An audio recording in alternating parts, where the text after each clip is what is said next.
All right, you guys. Well, it's 8 p.m. here on the East Coast, and as always, we'll get our call started on time. Everyone's now on mute, but when the time comes for a question and answer, I'll ask you to press 2 on your keypad so I know to call on you. My name's Azer Cole, and I'm the State Campaigns Manager at American Promise, and I'm joined by my colleague, Wuboi Gatheru, Outreach Manager for American Promise. Hey, Wuboi.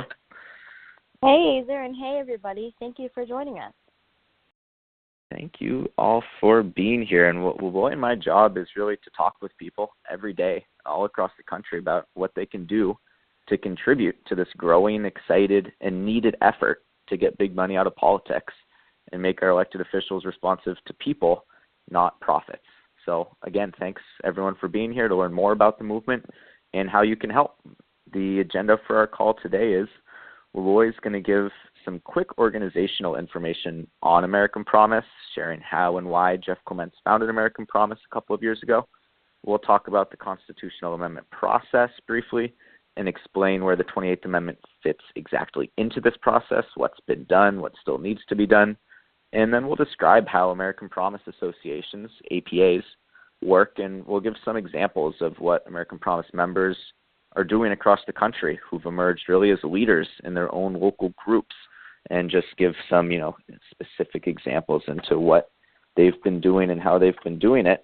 And lastly, we'll have what I'm hoping will be a really thorough Q&A session before taking it back again and really just seeing from folks on the call who would like to have a follow-up call, some one-on-one 5-10 minute conversation with Wuboi or myself or someone else at American Promise to see if you're interested and if you would like to start an American Promise Association in your community, something that it's our job to support you with in every step of the way.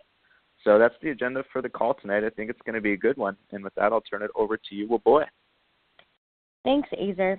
So I'm going to start by giving some background info on American Promise as an organization.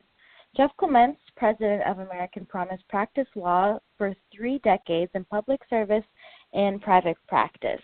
In the 90s, Jeff served as Assistant Attorney General in Massachusetts and was part of a team of lawyers litigating against the big global tobacco companies.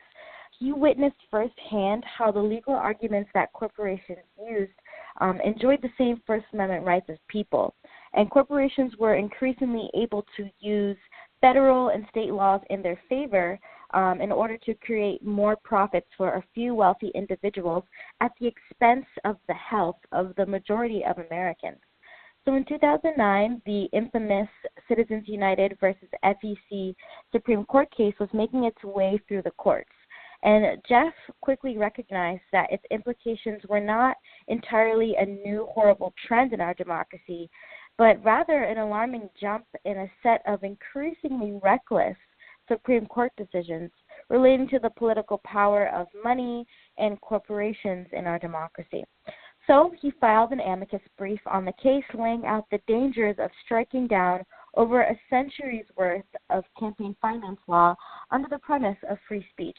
And unfortunately, you all know how that decision went. It was a 5-4 ruling in favor of Citizens United, and Jeff spent the next couple of years heavily involved in the movement to win a constitutional amendment.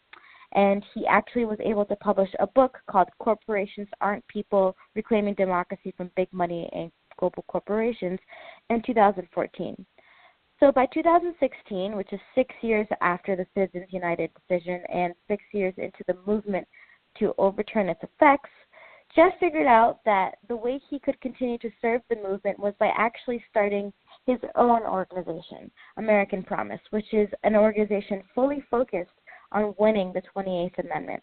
So American Promise is a cross-partisan solution to this cross-partisan problem. People of any and every background come together at American Promise with the sole purpose of getting big money out of politics and winning this 28th Amendment. So we have a really important and special focus on truly empowering our American Promise groups, or APAs, every single month. Getting money out of politics is an issue that Americans, regardless of political party, overwhelmingly support. This commitment to cross-partisanship shows up in places like our advisory council, where we have people like progressive Nina Turner, president of Our Revolution, working together with conservatives like retired Wyoming Republican Senator Al Simpson, all for the same vision, which is getting money out of politics and fixing the corruption through a constitutional amendment. And with that, I'll pass it back over to Azer. Thanks, Boy. And I just want to quickly go over for folks the process of actually winning a constitutional amendment. I know it's something that isn't taught in civics classes much anymore, if there even are still civics classes. And there are really two ways that the Constitution can be amended. The first is that a piece of legislation passes through both houses of Congress with 2/3 of the vote in each house. That's 290 votes in the House, 67 votes in the Senate. And that bill is then sent out to the states where it needs to be ratified by 3/4 of the state legislatures. That's 38 state legislatures. The second way this can happen is through a convention of the states. And this is where 2/3 or 34 state legislatures call for a constitutional convention around a single issue. And this is laid out in Article 5 of the Constitution, these two ways. So just to give a snapshot for where the push for our constitutional amendment actually stands, 19 states have formally called on Congress for this constitutional amendment. A couple of them have called for binding convention calls, again, that 2/3 avenue through the states. Most of them have called on Congress for this amendment by way of non-binding resolutions, saying that the state is in favor of this constitutional amendment and wants Congress to pass a bill which would then be sent out to these states which are in theory ready to ratify such an amendment. Locally, there have been over 800 cities and towns that have passed local resolutions in favor of this amendment, really just as another way to drive up awareness and give constituents more, legitimate things to talk about to their members of Congress as we work to pass a bill through the House and the Senate. And most importantly, Americans, regardless of their political affiliation, know that our democracy is not working as it's intended to, and that money's outside political influence is much to blame. So I'm going to kick it back to Aboy to really explain how we're starting and empowering APAs all around the country that are energizing Americans to step up and lead in this fight to reclaim our democracy. Hey, Aboy, back to you. Thanks, Azer. So it's really good to know the nitty-gritty process for winning a constitutional amendment. But put simply, we need votes, not money, to be our democracy's political currency. So that begs the question, what can we do? Well, we have to work together with people around us, engaging elected officials, the media, and the general public all around the need to get big money out of politics. And at American Promise, supporting this citizen-led action is exactly what we do. So here's the process. Say you want to learn more about starting an APA in your community. Let Azer and I know that you're interested, and we'll set up a call describing the process, and we'll support you through every step of the way. Next, you'd get about 3 to 7 friends together who also care about getting money in politics, and myself or Azer would have an hour-long Skype call with you guys, and we'll talk about American Promise organizationally, historically, how our country has gotten to this point, and also what are the tangible steps that people are taking to fix our democracy. And at the end of that call, we'll figure out how many of each of the attendees will invite other folks to our first launch meeting. And the launch is actually super fun, and it's an inspiring event where Azer and myself will actually fly out or drive out or take a train to wherever you are, and lead the discussion with the people that you've invited to your launch, all about the specific actions people are taking to win the amendment all across the country.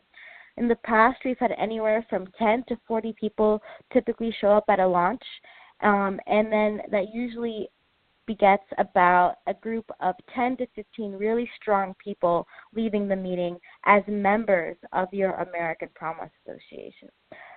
And then from there, don't worry, we don't just leave you dry and hanging. Azer and I will actually lead you through 4-part new group trainings. And these 4-part meetings are typically one every other week, where we go over the issue more in depth, connect with each other, strategize locally about how to engage elected officials, the media, and the general public around the need to win this amendment to get big money out of politics. And it's not unusual for an APA to actually have a meeting with a member of Congress or an aide by the end of these trainings. People report taking actions that they've never taken before and seeing themselves in a whole new light as change makers. I just want to give you a couple of examples of some of the actions that are being taken in APAs. Vicki Barnes, she is a leader in the St. Paul, Minnesota APA, and she has built on the momentum harnessed from her meeting with the Republican member of Congress, Eric Paulson. And she's been identified by her local community as an expert on this amendment and has actually been on the radio to talk about it. We also have Marie Hensletter-Kimmel and Joe DeVore, who launched Tri-County, New Jersey last year.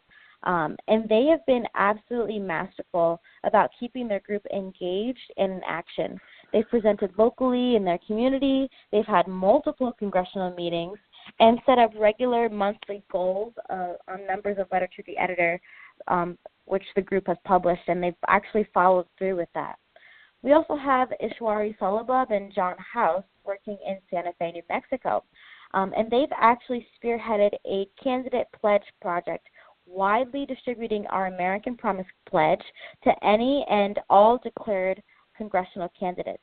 And they're doing this with the same spirit and execution as they conduct their congressional meetings.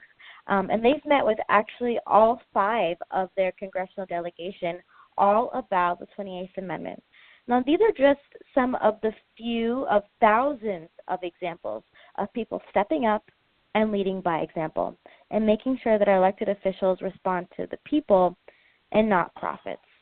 Now that we have talked for a sufficient amount of time, I'm now going to kick it back to Azer, who's going to lead us through a Q&A.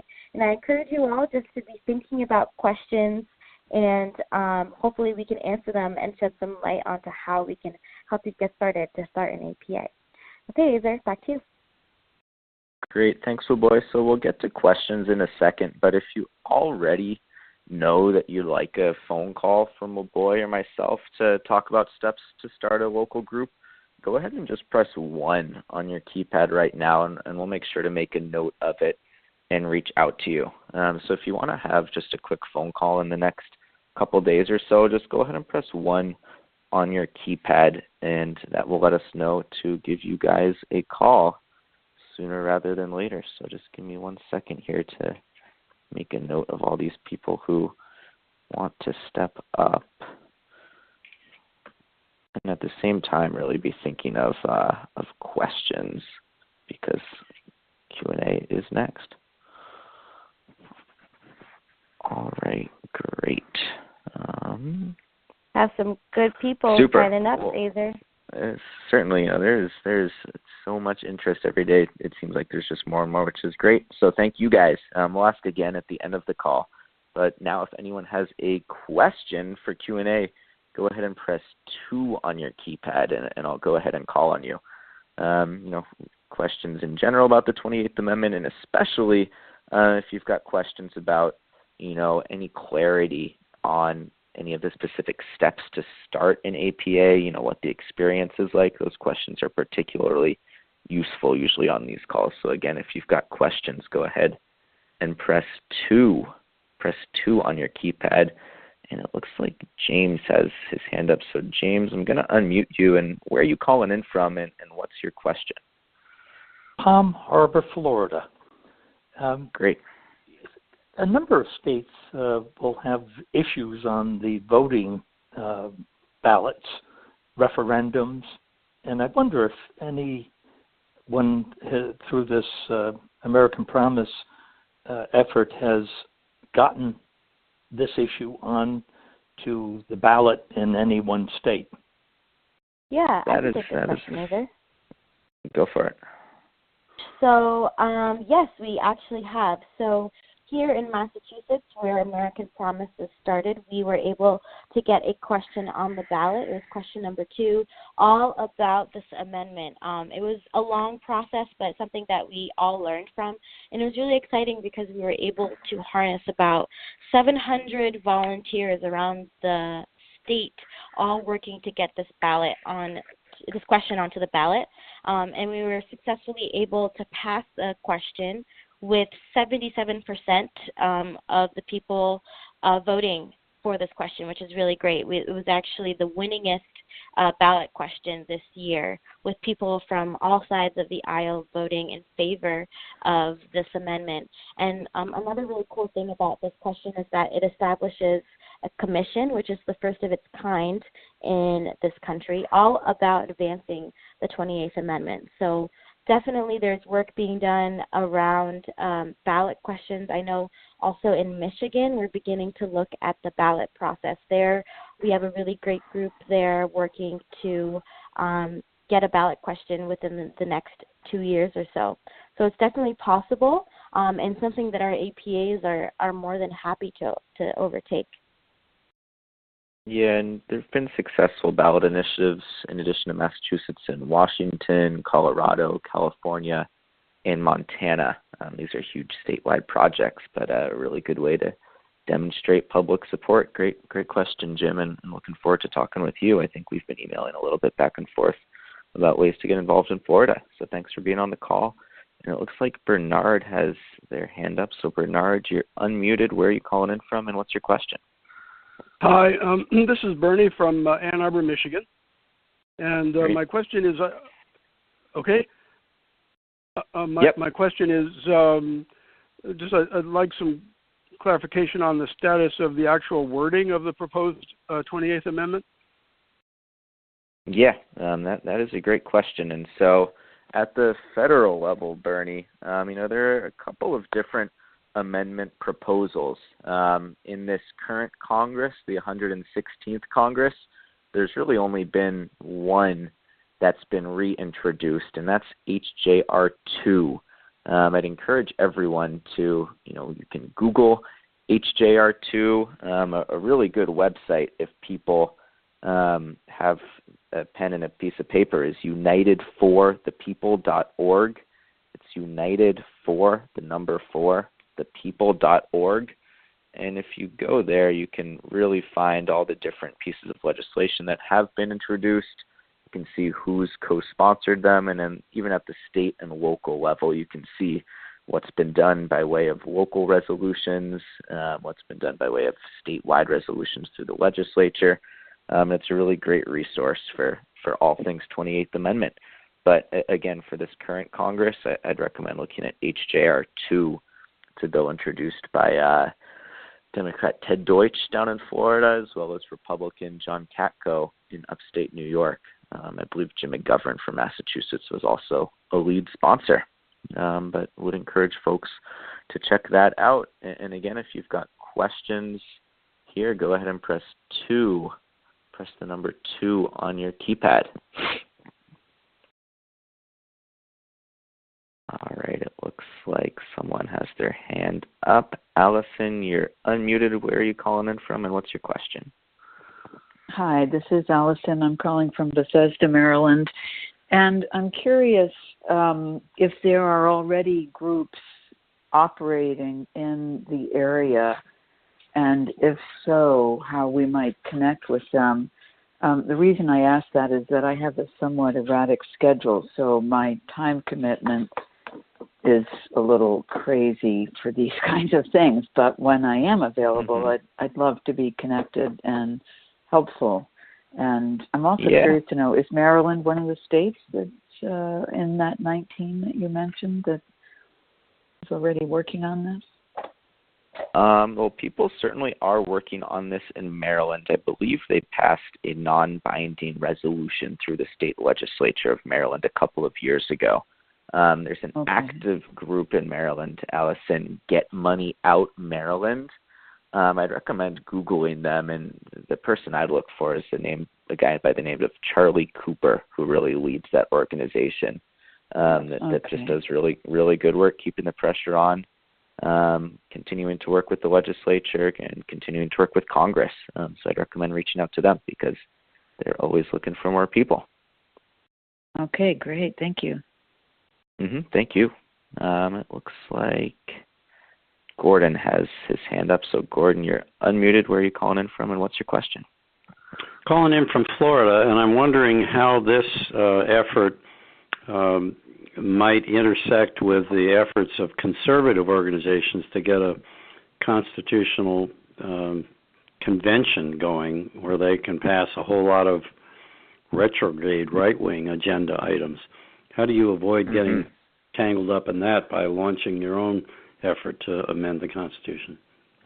Yeah, it's a good question, Gordon, and I think what you're referring to, and correct me if I'm wrong, there's some sort of free market libertarian types pushing for a constitutional convention, and they're calling for a convention around the single issue of a balanced budget amendment, saying that if at the end of every fiscal year the budget has to be balanced and there can't be any sort of surplus. And the thinking is, well, these are sort of right-wing conservatives who don't have a fondness for social services, and this could be a way to cut out social services. And the question is, well, will our effort in any way, perhaps accidentally, aid this other constitutional amendment effort? The answer is no. They're very separate issues. There's a number of groups, conservative, liberal, centrist, all advocating for a constitutional amendment. One of the things specified for a constitutional convention is states have to be calling for a convention around a single subject in order for those states to keep counting towards that 34. So, 5 states have called for this constitutional amendment relating to money and politics and the ability to regulate political spending, and those 5 states aren't going to any other tallies towards that 34 for any various cause. So it's a good question, something to be able to explain to people, because that's a common one that we get, in which people rightly don't want to spend time politically contributing to something that you may or may not agree with. So great question, Gordon. If anyone else has any questions, go ahead and press 2 on your keypad.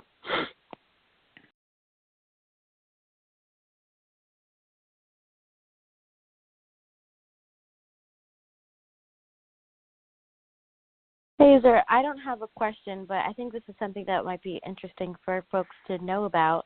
Kind of just Please. A little bit about some of our goals for this year, for 2019, and how we want to launch 20 new APAs and some of the strategic locations that we think will be a great place to start.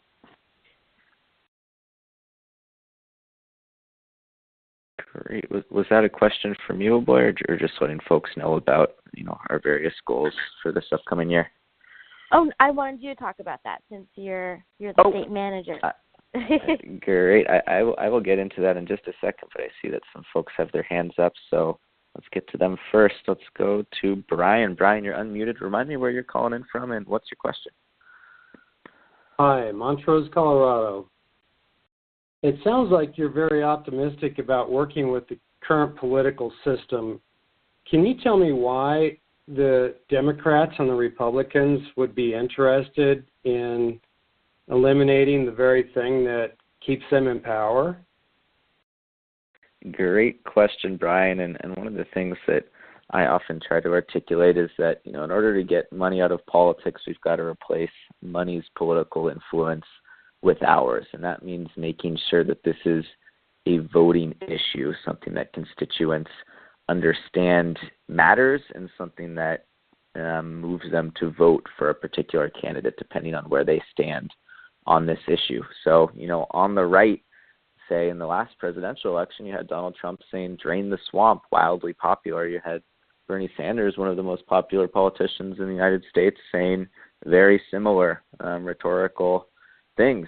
Take money away from, or take power away from millionaires and billionaires, give it to the majority of the people. So you're absolutely right that it's an uphill battle. This is, a hugely impactful issue, and it's not going to be one without a huge groundswell of people power at every level all across the country. So there's nothing easy about it, but it is sort of ground zero for winning a functioning democracy back. I see that Barbara Miller has her hand up. So Barbara, you're unmuted. Where are you calling in from, and what's your question?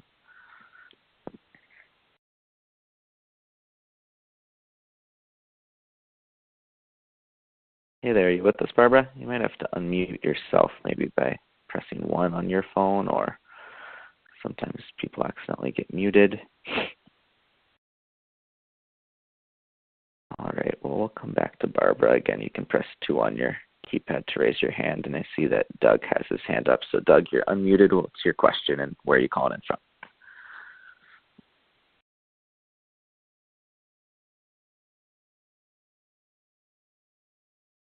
Doug, you are unmuted. What is your question, and where are you calling in from?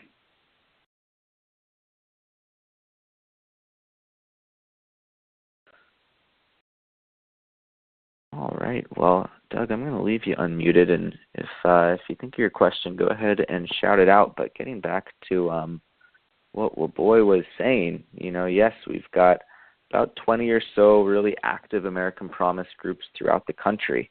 In all different places, and our goal is to start 20 new ones this year. There's really important work to be done all across the country, and we've identified a couple of key states that we're looking to, have a number of public events in to sort of really start generating excitement for this issue. And some of those places are throughout Michigan, Ohio, Maine, New Hampshire, specific districts in Minnesota and New York.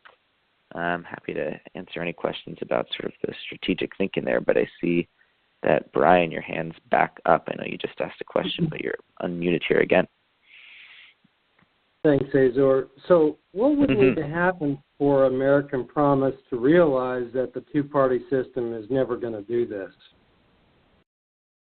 Well, the good thing about the democracy landscape in terms of all the folks that are doing this work is there's a number of organizations that are doing things like, ranked choice voting, ballot initiatives, because I've read much of the same stuff I suspect you have, Brian, that, the two-party system doesn't necessarily represent the majority of the voters' interests all the time. So, there's no easy answer to your good question. American Promise certainly doesn't exist in a vacuum. It exists alongside all of these other good government groups, all working to make our democracy a little bit more just and a little bit more equitable. And the way we're going about this isn't tackling, four important issues maybe at the same time, but really trying to be as focused as we can be around this single issue of winning a constitutional amendment. And we'll leave, things like the two-party system or thinking about the Electoral College or any number of other interesting good government reforms to other folks that are fired up and energized about it. So there's no shortage of good government work being done, which is definitely an exciting thing. As one of the things we often say is that, in a working democracy, we're citizens first. And for sure we can be consumers, but we're not consumers as our primary identity in a democracy. Maybe if our governing force was capitalism, we'd be consumers first and citizens second, but our governing force is democracy. And so we're citizens, and we do civic things like have meetings with elected officials and think about better ways to govern. Some issues that you alluded to, Brian, certainly fitting right in there. And I see that Gordon has his hand back up. So, Gordon, you're unmuted again. I'm in Florida, and we've got a very conservative state legislature here. And is your target to get both members of Congress to endorse the idea and to get state legislatures to pass resolutions? Because it might be possible to get some of the some of the Democratic representatives in Florida to endorse this idea, but I think getting the state legislature is just going to be out of reach. Yeah, good question. You want to take this one, boy, or would you like me to? Yeah, no, I got this. That's definitely something that here at American Promise is important to this work and why we are really focused on working across party lines. What's really exciting, though, is that we know that people, not politicians, but people of all political backgrounds support getting big money out of politics. Actually, there have been numerous studies that about 80% of Americans across the political spectrum, including conservatives, agree with this principle. And we work really hard to talk with Republicans about this issue. Particularly, we work with a group, like Aza was saying, we work with other democracy reform groups. This group is called Take Back Our Republic, and that is a group that is more on the conservative side, the more right of center. And they work right hand in hand with us in talking with Republican and conservative lawmakers all about this issue.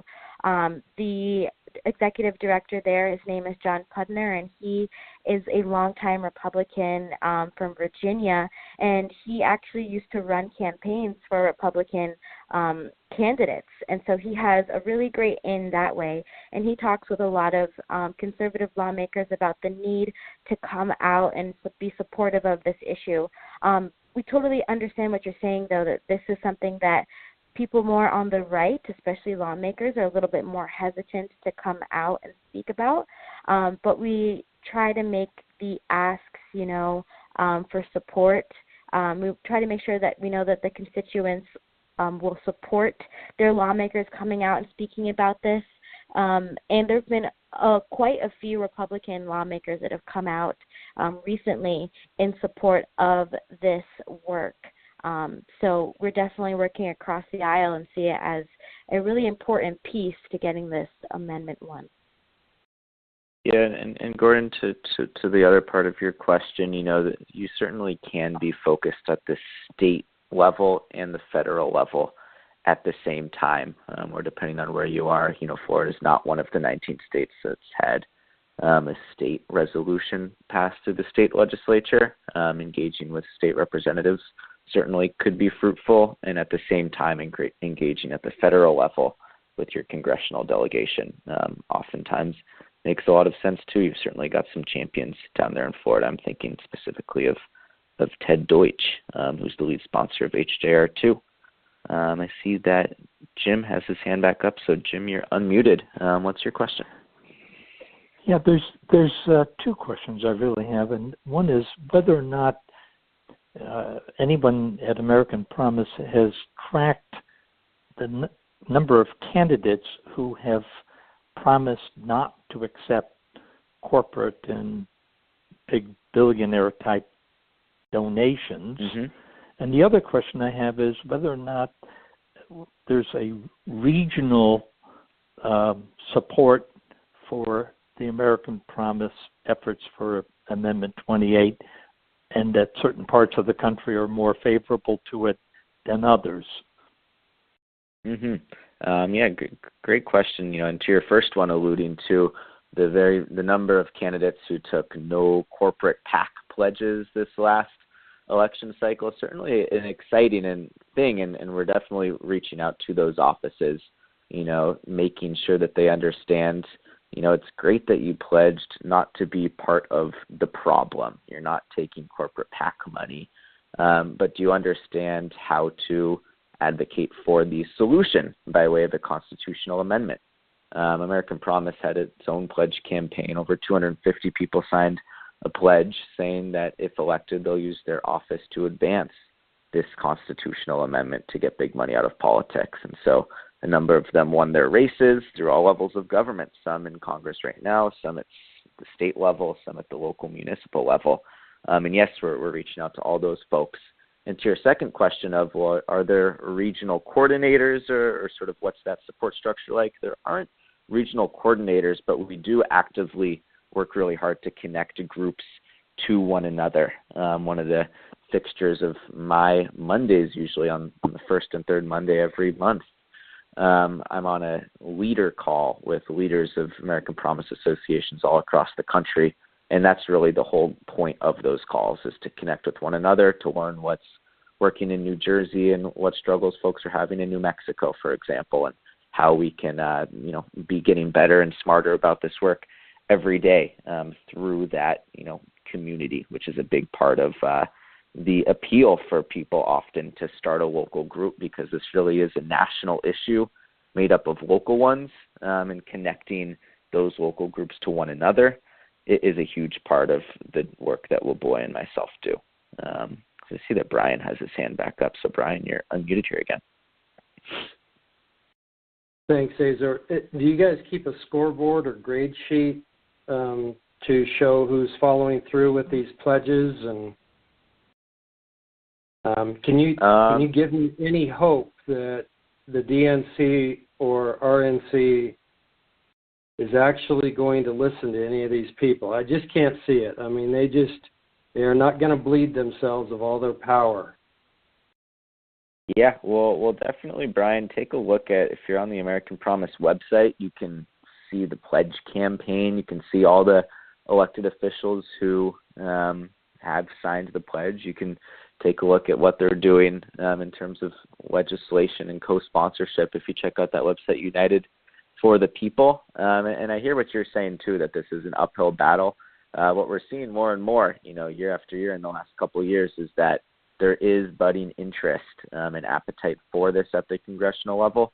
Not where it needs to be to win yet, but certainly trending in the right direction. And that isn't because, elected officials are coming around to this on their own.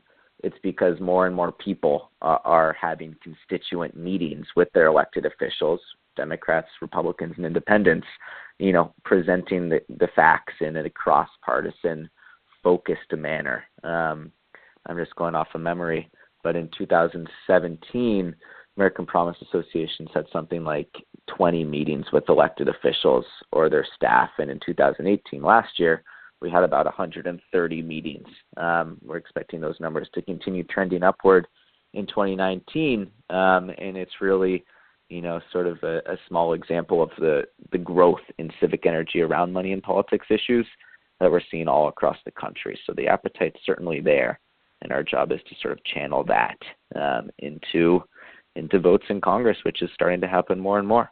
So I see that David has his hand up. David, you're unmuted here. Where are you calling in from, and what's your question? Traverse City, Michigan. I'm wondering if, because it's making a kind of maybe a natural segue between your group and the indivisible groups throughout the country. Mm-hmm. Is that something that's been investigated? Yeah, absolutely. Indivisible groups are actively flexing their civic muscles. I work with a number of indivisible groups, and Leboy does too. Oftentimes it'll be the case where, it's an indivisible group and, a number of them are interested in engaging around the 28th Amendment, and a couple members sort of help start a local American Promise chapter. That's happened on a number of occasions. I'm thinking of in Port Clinton, Ohio, and David, I don't know if you're looped in with the Traverse City Indivisible group. I suspect you might be, but I've been working with a number of folks in that Indivisible group who've just been fantastic and really interested in learning more about this. So the answer is yes. The Indivisible groups certainly have been a big ally throughout the state.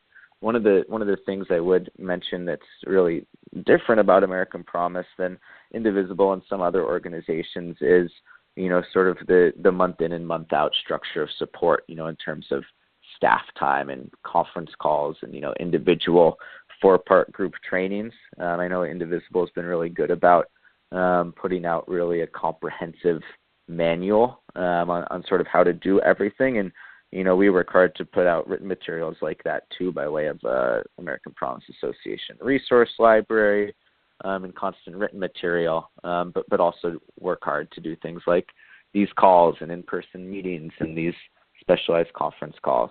So yeah, certainly a great ally, and there's a fair amount of overlap in the work we do and in the work Indivisible members are often interested in. I see that Gordon has his hand back up. So, Gordon, you're unmuted here.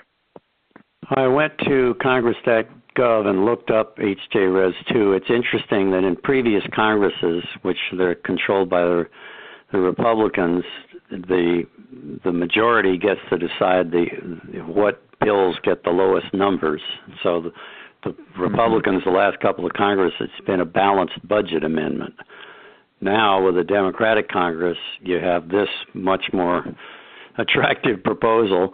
But I also noticed the 69 co-sponsors, there's one Republican, Jamie Raskin. John Katko, who's upstate New York. Is there any work being done with him? You know, often the original co-sponsors are really actively involved, and hopefully this guy is trying to convince his colleagues in the Republican Party that this is something they ought to be joining on to, because right now this is sure to be seen by the average member of Congress as a purely Democratic initiative that they shouldn't support. Yeah, you're absolutely right about that, Gordon, where, John Katko currently is the only Republican co-sponsor. To your first part of your question, yes, we're actively working with Katko's office. We're planning an event in the 21st Congressional District in New York later in March, which is his district. Certainly well aware that he's of some strategic importance and that he's taking a stand. He's bucking the majority of folks in his party, at least visibly taking a stand on this issue. And then to the second point of your question, the optics of, here's a piece of legislation with 68 co-sponsors who are Democrats, one's a Republican. If I'm a Republican, maybe who even agrees with HJR2 in principle, but doesn't want to be bogged down in the partisan optics where you might be primaried by someone in your own party saying, oh my gosh, here's someone who is siding with Nancy Pelosi and the Democrats, that can be a powerful talking point. And one of the long-term goals we have as an organization for this year is to set up, with the help of Congressman Katko specifically and Congressman Deutsch on the Democratic side, a bipartisan 28th Amendment caucus with an even split of Republicans and Democrats to push up against just that, the partisan optics of one party greatly outnumbering the other party in terms of co-sponsors. So a good thing to recognize there. You're absolutely right, Gordon, and both of those things are high on our radar. Go back to Doug Kimball. Doug, if you've got your question, go ahead. You're unmuted. Where are you calling in, and what's your question?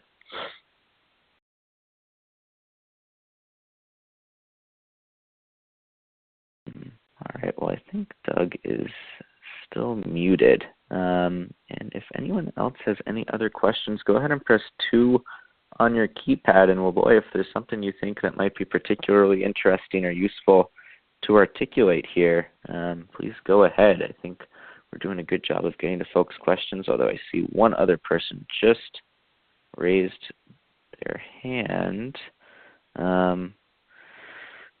And it is John. John, you're unmuted here. Where are you calling in from, and what's your question?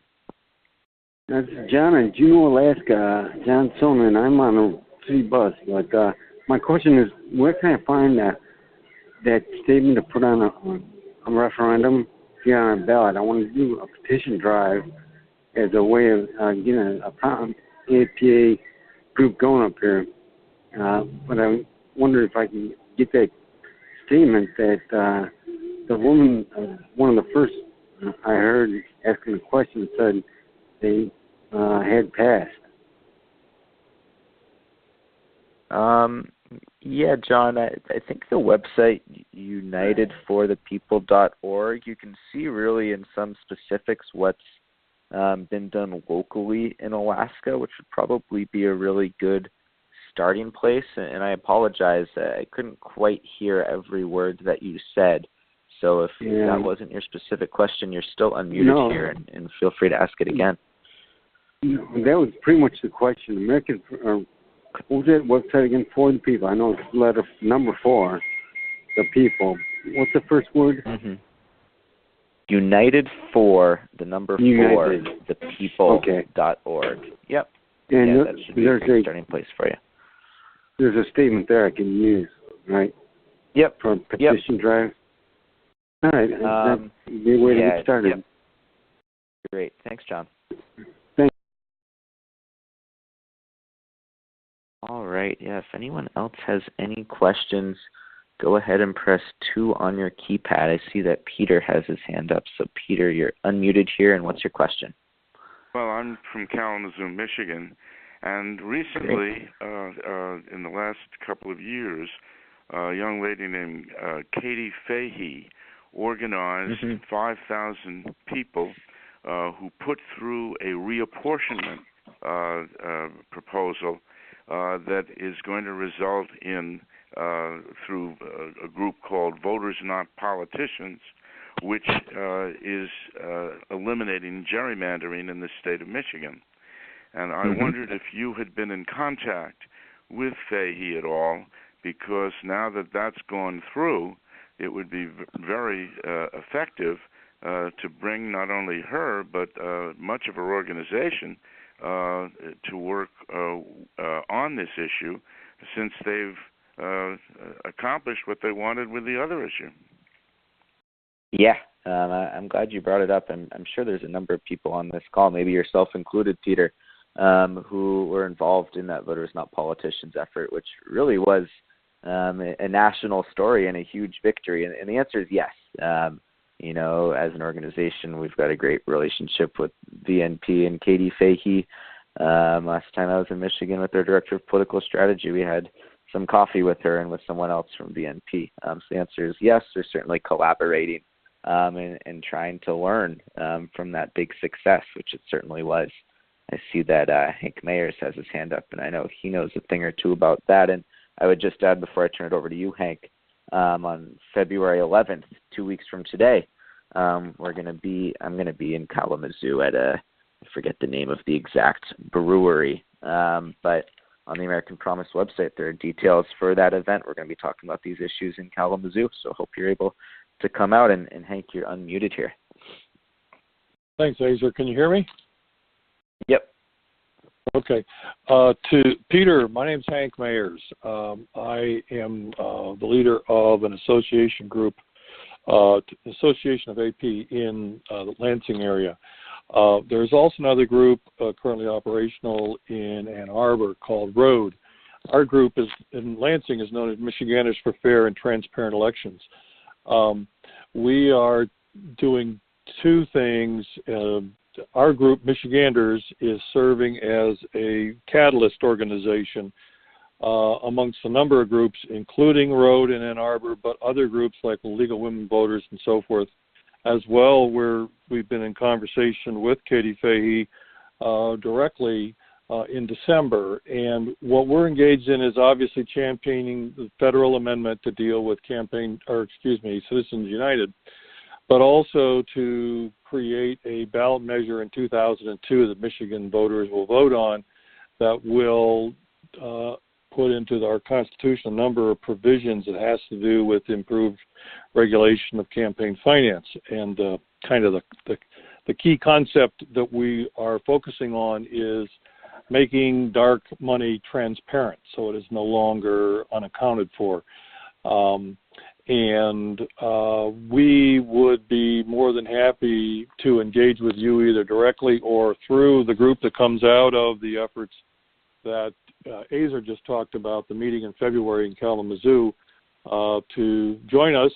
And to go back to your fundamental question about engaging VNP, the conversations we've had to date with Katie and some of her people have been around the notion of a VNP being part of a coalition, which is currently made up of six organizations and growing, that deals with campaign finance, and that we would engage Katie's network of literally thousands of people for both input and ballot circulation, for signature and all that good stuff. So by all means, please, if you want to contact me, I think I give you my phone number, which is 313-319-7545.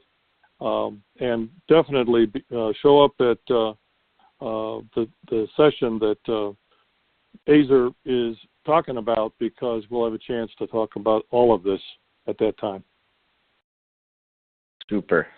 Thank you, Hank. And that collaboration is really what this is all about. And so we're gonna circle back to that first question we asked, and if folks were interested in following up with either LeBoy or myself, just with a quick phone call. And if you are, go ahead and press 1 on your keypad, and we'll know to give you a call in the next couple days or so here. Again, if you want a quick phone call, just go ahead and press 1 on your keypad, and we'll be sure to give you a call in the next couple of days. And Peter, I see that your hand went back up after Hank just spoke there, so I'll call on you in a second here. But again, go ahead and press 1 if you're interested in learning more about starting a local group wherever you might be. Great. All right, and while people continue to press 1, Peter, I'm going to unmute you again because I know Hank was talking directly to you. You're unmuted here. Well, I just wanted to mention the place where that meeting is One Well Brewing on Monday, Yes. February 11th at 6:30 p.m. I thought some of your people might be interested in attending who are listening. Great, and I imagine you found that on the American Promise website, Peter. Yes. Mm-hmm. Super. Yep, hope to see you there. I think it's going to be a fun Monday evening, filled with democracy, good people, and some good food as well. All right. Well, it looks like we've got a number of folks excited about starting local groups. Well, Boy and I are running all across the country, it seems. February and March going to be all through Michigan, launching some new groups throughout Ohio, Maine. There's a lot of interest in parts of Texas and New York, and elsewhere across the country. So it's always exciting to get together on the phone and really push this big, crazy, needed project forward that I have no doubt we're going to win sooner rather than later.